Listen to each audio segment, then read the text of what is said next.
Hey everyone, Tim here from SnapAttack. Let's dig into this week's Threat Snapshot. So we're going to take a break from some emerging threats to cover one of the more evergreen ones that you should have in your detection library. And we're going to be covering Kerberoasting. So I'm sure a lot of you are familiar with Kerberos. If you operate in Windows environments, it's hard to ignore because that's one of the primary authentication mechanisms.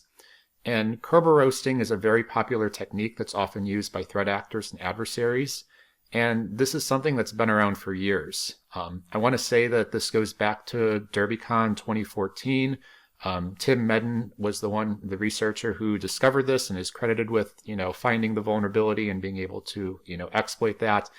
And again, this is just something that is very widely used across breaches, and you'll see why very quickly here, because it does allow a lot of flexibility for the attacker.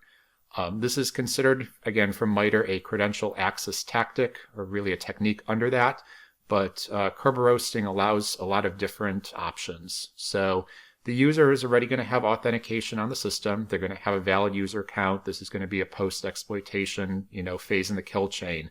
But Kerberoasting is going to allow them to, again, possibly maintain persistence by getting another compromised user account. More often than not, it's going to lead to privilege escalation. So the target of Kerberoasting is going to be a service account, and typically service accounts, for example, like Microsoft SQL Server or some other application in the environment, are going to be running as administrator or have additional privileges. And that's also going to allow lateral movement. So maybe there's some juicy information stored in that SQL database, and by getting that Microsoft SQL Server's account access, you're going to be able to pivot and move laterally at that system, and then again leads to exfiltration or compromise of other data. So really interesting technique. It exploits some of the very basic things of just fundamentally how Kerberos works. So if you're a valid user, you're going to have a ticket granting ticket. You can go to Kerberos and you can say, hey, I need a ticket to access this service. And again, as long as that service has the account that you're asking it for has a service principal name or an SPN, it's going to give that ticket to you, that service ticket. And the problem wherein lies is because, again, for backwards compatibility reasons, you can request these service tickets with a very weak encryption algorithm, so RC4, which, again, what is going to happen is that's going to be able to be brute forced or cracked, and that can expose credentials, ultimately, a hash that can be cracked, turned into a plain text account, or, can be passed the hash, perhaps depending on configurations in the environment. So it definitely leads to account compromise. Lots of tools that you can use, exhibit Kerberoasting. We'll take a look at a couple of those here today in SnapAttack. In terms of, again, let me learn a little bit more about Kerberoasting. How do I detect this? I'm always going to point to anything Active Directory, to Sean Metcalf and adsecurity.org. Again, don't be afraid of the date. Yes, this is from 2017. Like I said, this goes back to DerbyCon 2014. This is still something that is widely used. Good news is it's known. Yes, the technique has evolved a little bit over time, but by and large, a lot of these, techniques for detection still are valid. So if you want to learn more about this under the hood, what it's doing, some of the steps, definitely check out this post here. If I am an attacker, or if I want to replicate this threat in my network, I'm going to go over here to hacker recipes, just because I like how they have these, very simple code snippets that you can copy and paste. So, we're going to look primarily today at a Windows environment. So we'll use Rubeus, we'll use the little bit older PowerShell Empire manners of, grabbing those, Kerberoastable hashes, and then leave that as an exercise to the reader offline on how you would crack that RC4 encryption. But you could also use Impacket or other scripts on the Linux side too. And again, really the goal here is if there is a service principal account, we can get that that weak service granting ticket with that RC4 encryption, and then we can crack that and then use that to again laterally escalate privileges. Let's take a little look. What does Kerberoasting look like in SnapAttack? So we've got two of these threats. These are, again, very short here. This one is 14 seconds. So this is just how easy it is to have like fully automated. So we're just going to do a, quick download and execute, invoke web request, pulling out and, going and grabbing that Invoke-Kerberoast PowerShell script, and we are going to output that. So you can see here we do have that hash, which again, I could take that offline, I can decrypt that, and then I could again use that for, authenticating as that service. So very simple using this. Again, we have some detections here. We'll talk about those in a minute, but we'll also take a look at one other way that you can run this on Windows, and that's with Rubeus, another open source tool. So this one, again, very similar. We're just going to go and download a compiled version of Rubeus using PowerShell and Invoke-Kerberoast. Then we're just going to run Rubeus, and we're going to say, yep, I want to do Kerberoasting, and again, give it a couple of options. So we're going to use LDAP secure.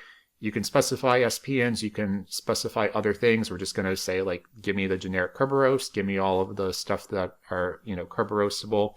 And again, we have that service account here that is created in our Active Directory environment that can use. Lots of detection opportunities. Let's talk through some of them. So really the gold standard for detecting Kerberos activity is probably going to be one of the Windows event logs. So 4769. This is going to be logging anytime a Kerberos ticket granting service or TGS ticket is created. This is normally not turned on by default in a Windows environment. There's going to be multiple of these requests per user in your environment per day. Again, think about all the times that you authenticate to Outlook and SharePoint and other tools and things like that. So each one of those is going to have a ticket granting service ticket granted to it. This is a very good detection though, because again, we can filter out some of the things that we're looking for. So specifically, we're looking for the service name of KRBTGT, the Kerberos ticket granting ticket service. And we are also looking for that weak encryption type, like I said, RC4. So that's going to be 0x17. So we can see a couple of examples of those here in SnapAttack. This is a very good, again, detection, very high confidence when you have that. This, again, is just really being able to extract that weak encrypted password. It doesn't actually mean that they were able to compromise that. You're going to see that activity down the line of, again, if I'm going to, use that compromised service account credential to authenticate. So there is some additional hunting that you could do, is then to see, well, what else happened with that account name that was requested. Are there any unusual logins or things there? But by and large, this is a good way to hunt and look for that type of activity and filter it down to be something a little bit less noisy. Other options, again, these are from the Sigma community repository. You can look specifically for a lot of the command lines. So if you have an EDR and you're monitoring process creations, or you have 4688 in your network, you can take a look and see if you're seeing Rubeus with Kerberoasting or other techniques. If you see that there, you could see that from like .exe. You could see that from PowerShell script blocks if you're running Rubeus in that mode. So any of these options work. Again, these are going to be a little bit lower fidelity. It's very easy for an attacker to rename and evade a lot of these things, but for some of the most basic attacks, again, it's good to just have in your arsenal, because there really shouldn't be a reason that any user is running Invoke-Kerberoast in your network. So still definitely worth having. Again, we talk about detection in depth, and if, again, for whatever reason you can't log some of the other Windows event logs around this, that would be a viable strategy. Network is also a good opportunity for hunting this. We do have some, Zeek logs in SnapAttack that I could talk through. Again, anything that's going to be able to process and understand the Kerberos protocol and the requests, we could definitely take a look at that. I think always also worth talking again, what are some other things that we can do to protect ourselves beyond the detections? So again, I'm going to point back to AD security. Kerberoasting is very ripe for creating, honey tokens, or like a honeypot. Again, basically, I, as the attacker, am looking for this service account that hopefully has a weak password that I can crack and then use. So being able to, create those kind of very enticing artifacts there, and then monitoring and logging for when those are used, is a very, effective way at looking for people that are actually exploiting Kerberoasting in your network. So this blog post talks a little bit about how you can set that up. I think that's definitely a viable strategy. Another option that you can do, and this is, I think, Microsoft's real recommended mitigation mechanism, is to use what they call a managed service account or a group managed service account. So some of the problems that you run into and why Kerberoasting is effective is when a user creates a service account, oftentimes, again, our administrators, we can be a little bit lazy. I'm not going to set it to expire. I don't want to have to change a password every 30 days. I don't really want to have to deal with password complexity because I probably have to type it in. So you get those weak passwords. And using a managed service account in Windows, again, you can see some of the things here. So it's going to have a complex password with a length of 240 characters automatically generated. So that's not going to be brute forced anytime soon. That password is going to change and rotate every 30 days. So even if they have the hash, that's not going to be valid for more than 30 days.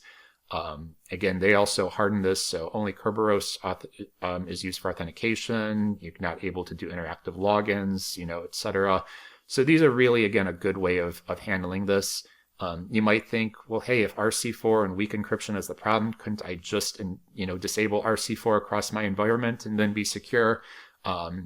It sounds great in theory, but when you actually get into the weeds as an administrator and you try and do that, things break. It becomes challenging. So definitely use some of these, tools in your toolkit here to protect against Kerberoasting. Like I said, it's still widely used. I mean, this technique is, 9 years old now. And again, this is just built into, Active Directory, and this is the way it kind of is. So definitely want to take advantage of all of these mitigations that you can. So that's our threat snapshot for this week. This is a weekly series. Like, subscribe, and we'll see you next time.